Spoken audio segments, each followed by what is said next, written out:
सभी को जो मैं यह दृश्य दिखा रहा हूँ यह नेशनल हाईवे 28 का है, जो कि पटना से मुजफ्फरपुर को जोड़ता है।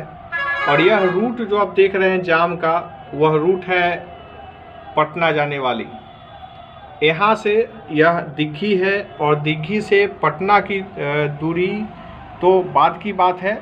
लगभग पटना की हाजीपुर की दूरी 15 किलोमीटर की होती है और गांधी सेतु यहाँ से लगभग 7 से 8 किलोमीटर की दूरी है।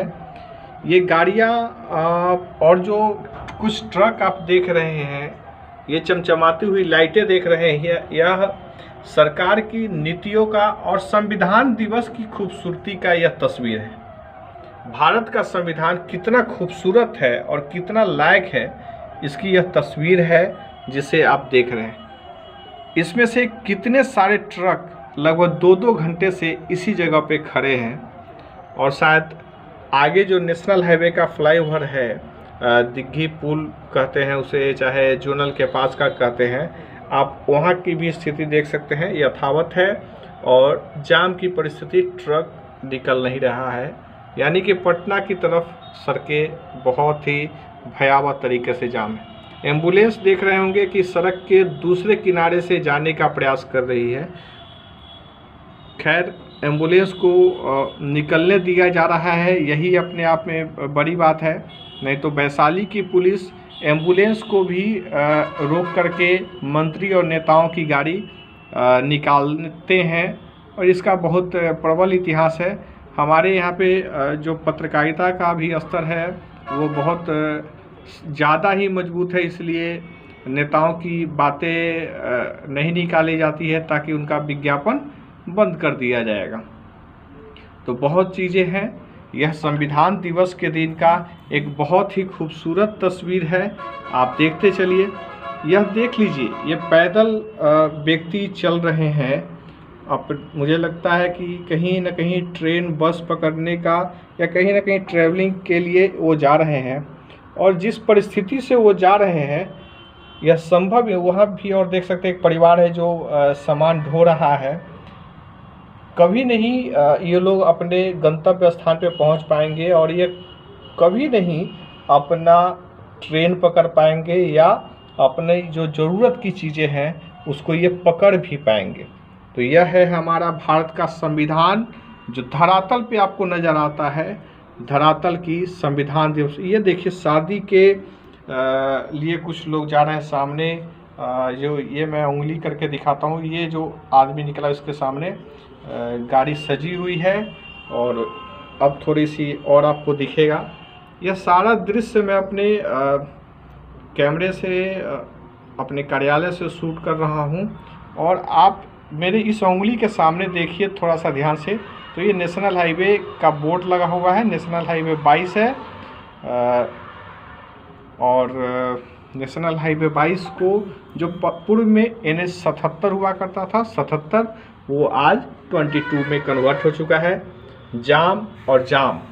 और यहाँ दिग्घी में पटना सेतु पुल हाजीपुर की तरफ से 7 से 8 किलोमीटर की दूरी है यहाँ से, और यहाँ से लगभग 7-8 किलोमीटर 10 किलोमीटर आगे तक जाम की परिस्थिति बनी हुई है। और यहाँ से लोग कब तक पहुँचेंगे वह तो शायद भारत का संविधान कभी नहीं बता पाएगा, इसलिए कि इस भारत का संविधान ऐसे राजनेताओं को और ऐसे राजनीतिक क्षमताओं को जन्म देता है कि वह मानवता की हत्या किसी न किसी प्रकार से करने में सक्षम है।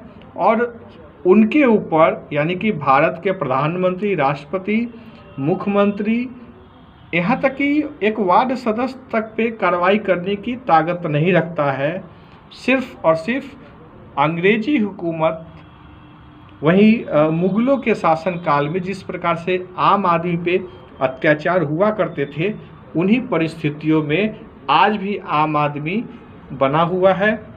लाठी डंडे खाना उनकी किस्मत में है, और वही परिस्थितियों के साथ आज भी भारत का लोकतंत्र जिंदा है। और इस देश की विडंबना है कि भारत के प्रधानमंत्री आज और राष्ट्रपति भारत का संविधान दिवस मना रहे हैं। यह देखते रहिए, ये रेंगते हुए लोग, जिन्हें जूतियों से रौंदा जाता है इन राजनेताओं के द्वारा, और कोई भी बोलने के लिए तैयार नहीं है। भारत वाकई में बदल रहा है। भारत की तरक्की और भारत के उन्नति की यह खूबसूरत तस्वीर है जो मैंने लगभग 5.5 मिनट का वीडियो यह कैप्चर किया है। और मैं आपको एक चीज़ और बता देता हूँ कि यहाँ की परिस्थितियाँ इतनी भयावह है कि इसे बनाने में, इस खूबसूरत दृश्य को बनाने में स्वर्गीय रामविलास पासवान ने लगभग 5 दशक तक संसदीय जीवन यहाँ से जिए। आज उनके पुत्र हाजीपुर में ही इस बात के लिए आए थे जिस पार्टी का उन्होंने यानी कि रामविलास पासवान की पार्टी का सिंबल था झोपड़ी, उसमें चिराग ने राष्ट्रीय अध्यक्ष बनते ही आग लगा दिया था। और ये देख लीजिए, जो बच्चे गाड़ी धक्का दे करके जा रहे हैं, हो सकता है कम पेट्रोल रहा हो, कुछ भी रहा हो, बेचारे अब जाम की परिस्थितियों के कारण तेल खत्म हो गया और वो अब धक्का दे करके 2-4 किलोमीटर जाएंगे।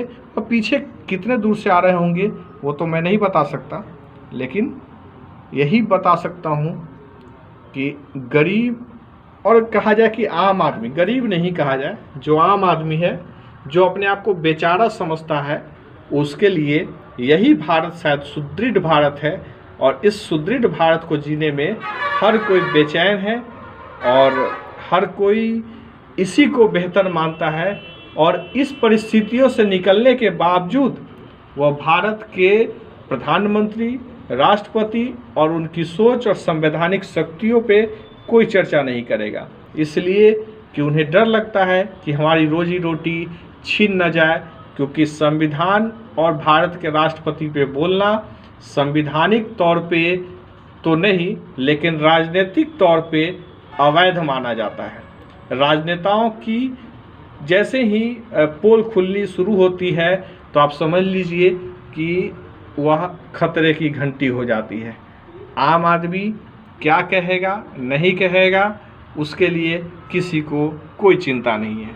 तो आप सभी को इस बात के लिए, इस सुखद अनुभव के लिए, सुखद मार्केटिंग के लिए, आप देखिए वहाँ पे जो गाड़ी जा रही है किसी मंत्री का है, बीजेपी के किसी मंत्री का, उसमें लोगो भी लगा हुआ है, जो दूसरे साइड से जा रहे हैं। लगातार आप देख सकते हैं दूसरे साइड से वहाँ निकल गए।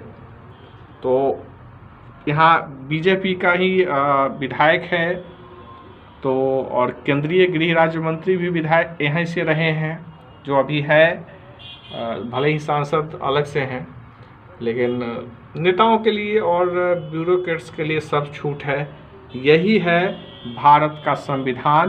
ब्यूरोक्रेट्स और राजनेताओं के चंगुल में फंसा है भारत, और भारत तब तक मुक्त नहीं हो सकता जब तक भारत में ऐसे राजनीतिक दल होंगे, राजनीतिक सोच के लोग होंगे, और संविधान किसी भी प्रकार से राजनेताओं पे कार्रवाई करने की ताकत नहीं रखेगा, तब तक हम और आप इसी दृश्य के साथ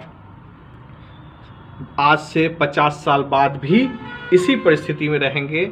आज लगभग 72वां साल हम लोग संविधान दिवस के रूप में मना रहे हैं, और वही परिस्थिति है कि अगले 72 साल बाद भी हम संविधान को इसी तरह सड़कों पे रेंगते हुए, भटकते हुए और भीख मांगते हुए देखेंगे।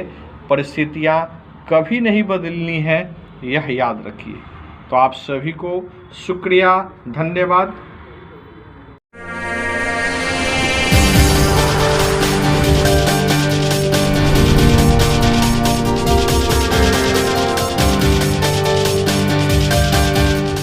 भोजन, कपड़ा, पानी, पुनः एक महत्वपूर्ण आपके बीच दोबारा आया हूं, और इसलिए आया हूँ कि या किसी भी व्यक्ति का जो मानव है या जिसमें जीव है, वैशाली जिला बोल सकता है, रेंग सकता है, या किसी भी प्रकार के नेतृत्व में जो ऑक्सीजन, कार्बन डाइऑक्साइड संचालित होता है,